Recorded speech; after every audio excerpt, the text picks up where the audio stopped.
नमस्कार दोस्तों, स्वागत करते हैं आपके अपने यूट्यूब चैनल पीसीएम स्टडी में।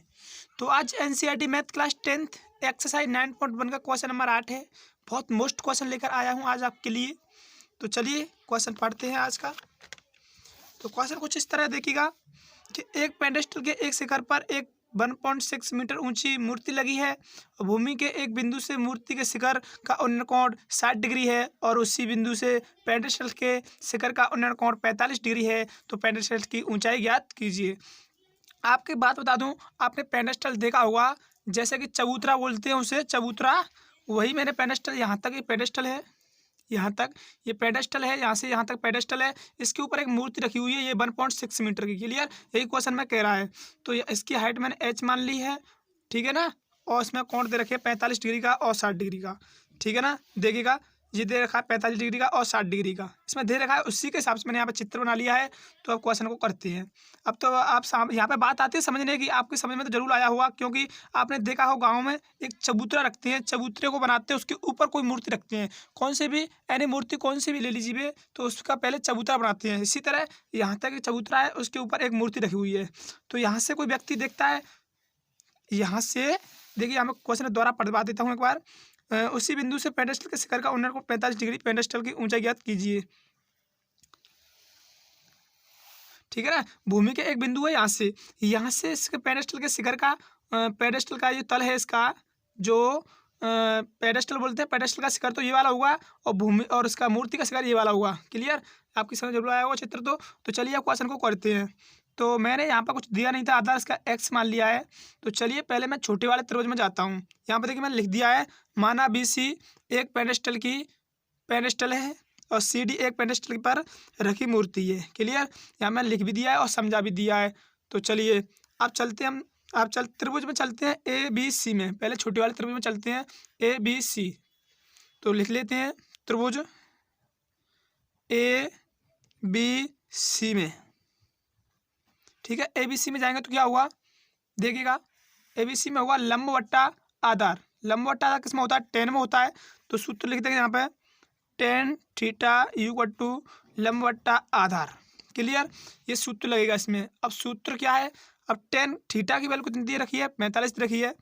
तो tan 45 इक्वल टू लंब कितना रखा है, h माना है मैंने, क्योंकि सी की तो हाइट निकालनी है हमें पेडेस्टल की। तो मैंने h मान लिया, यहाँ पर कुछ आधा नहीं दिया था इसलिए x मान लिए।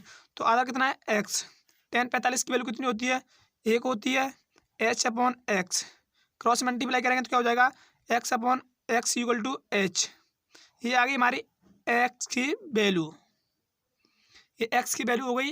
अब चलते आगे, अब चलते बड़े वाले त्रिभुज में ABD में। क्लियर, ABD में। अब बड़े वाले त्रिभुज में जाएंगे तो क्या होगा, देखिएगा, ये लिख देते हैं त्रिभुज ABD में। ये बड़े वाले त्रिभुज में जा रहा हूँ मैं, ठीक है ना। अब लेंगे 60 डिग्री का कोण। तो चलिए अब इसकी यहाँ पे एक मेन पॉइंट आता है, मैंने पिछली वीडियो में बताया था आपको कि जब इसकी पूरे की हाइट लेते हैं तो इसकी हाइट और इसकी हाइट मिक्सिंग कर देंगे, मतलब मिला देंगे। क्लियर, जब इसका ये निकल पाएगी। चलिए, तो चलिए अब इसमें आता है tan थीटा इक्वल टू लंब वट्टा आधार। अब एक बात सोच रहे होंगे आपको, tan थीटा का सूत्र बार बार क्यों लिख देते हैं। मैं इसलिए लिखता हूँ कि आपको भी याद हो जाए, जैसा कि एकदम ठोक के याद हो जाए, एकदम आपके दिमाग में घुस जाए। तो चलिए अब tan थीटा की वैल्यू कितनी रखी है, मैं तो बड़े वाले त्रिभुज में जा रहा हूँ, इस बात का ध्यान रखना। तो बड़े वाले त्रिभुज में tan थीटा की वैल्यू कितनी है, 60 है। tan 60 डिग्री लगा दिया इक्वल टू लंब कितना है इसका, मैंने बताया था लंब ये दोनों प्लस करके लेंगे। क्लियर, तो 1.6 प्लस h। अब आधा कितना दे रखा है, x दे रखा है, तो x। अब चलते आगे, अब tan 60 की वैल्यू कितनी होती है, √3 होती है। अब 1.6 प्लस h अपॉन x। अब क्रॉस मल्टीप्लाई करेंगे तो क्या हो जाएगा, अब क्रॉस मल्टीप्लाई करेंगे तो हो जाएगा √3x equal to 1.6 plus h। ये आ गया। अब ये समीकरण, ये तो मैंने x की वैल्यू निकाल ली थी यहाँ पर, ठीक है ना। और यहाँ पर x की वैल्यू फिट कर दीजिएगा आप, x की वैल्यू यहाँ पर रख दीजिए। तो क्या आएगा कि √3x की वैल्यू कितनी है, h आया है, तो h रख दिया मैंने। Clear, equal to 1.6 plus h। अब क्या आएगा आगे, देखिएगा। अब मैं यहाँ से करना स्टार्ट करता हूँ, यहाँ से करना स्टार्ट करता हूँ। तो एच की वैल्यू यहाँ पर रखेंगे, ये एक्स की वैल्यू एच रख दी मैंने। तो √3h इक्वल टू 1.6 गुणित प्लस एच। अब क्या करेंगे, अब इस एच प्लस का है, इधर आके किसका हो जाएगा, माइनस का हो जाएगा। तो √3h इधर आके किसका हो गया, माइनस का h इक्वल टू 1.6, यही तो हो गया ना। अब इसमें आप लेंगे कॉमन, इसमें h कॉमन ले लेते हैं। h कॉमन ले लिया तो क्या बचता है इसमें, √3 माइनस 1 इक्वल टू 1.6, यही तो बचा ना। अगर आपकी समझ में ना आए तो ज़रूर बताना, क्योंकि मैं वहीं पर आपको और यहाँ पे वैल्यू तो हमें एच की निकालनी है ना, वैल्यू एच की निकालनी है। तो इसे क्या भेज देंगे, उसमें बट्टे में भेज देंगे। तो भेज देते हैं, चलिए।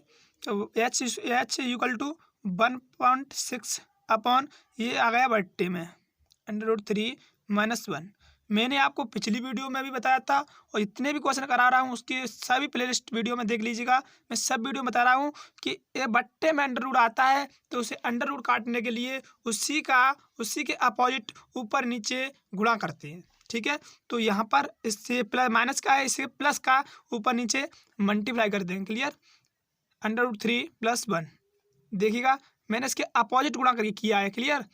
तो √3 + 1 मैंने इसके अपोजिट ही किया है, देखिएगा। कहीं बताना मुझे अगर नहीं किया हो तो अब कर देते गुणा। तो गुणा करेंगे तो क्या होगा, 1.6 और ये इससे गुणा में आ जाएगा, तो क्या हो जाएगा, √3 + 1 अपॉन √3 का √3 में करेंगे तो ना हो जाएगा 3, 1 का 1 में करेंगे -1, माइनस प्लस तो माइनस ही होता है, क्लियर। तो चलिए अब क्या होगा आगे, h इक्वल टू 1.6 √3 + 1, क्लियर। अब नीचे क्या बचा, 3 में गया तो कितना बचा, 2 बचा। अब 2 से इसे काटेंगे तो कितनी बार कट जाएगा, ये कट जाएगा 0.8 बार, √3 + 1, यही हमारा आंसर हो गया। एच की वैल्यू आ गई, यही मैं एच की वैल्यू तो पूछी थी इसमें, दे एच की वैल्यू पूछी थी, एच की वैल्यू आ गई, क्लियर दोस्तों। तो वीडियो अच्छी लगे तो लाइक करना और कमेंट भी करना क्या कमी है।